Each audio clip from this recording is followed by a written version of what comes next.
Aujourd'hui, on commence l'année 1945. Édouard, mon arrière-grand-père, écrivait tout ce qui lui arrivait dans des carnets et on découvre sa vie ensemble. 4 janvier. Il y a 20 cm de neige. La neige détraque le téléphone et la ligne de la lumière électrique. 5 janvier. Portier tue un marcassin de 24 kg dans la boulette des mollets.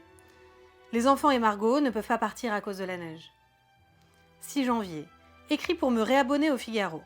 Les enfants partent pour Orléans avec l'auto de Brinet. La lumière électrique revient, le téléphone n'est pas encore réparé. À peine réparé après les bombardements, il y a déjà des problèmes avec la lumière et le téléphone. 12 janvier. Il gèle depuis le 23 décembre. Depuis le 4 janvier, il y a 30 cm de neige. Ce matin, il y a moins 12 degrés. 19 janvier.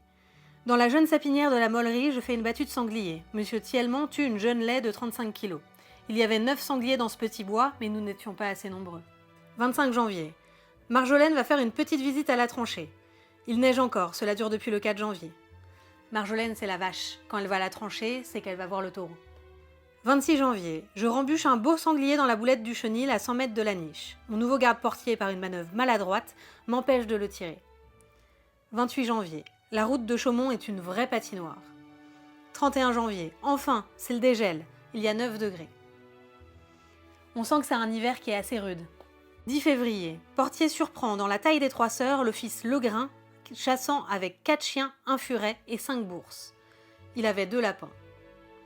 13 février. La mère de F. Fondard est morte.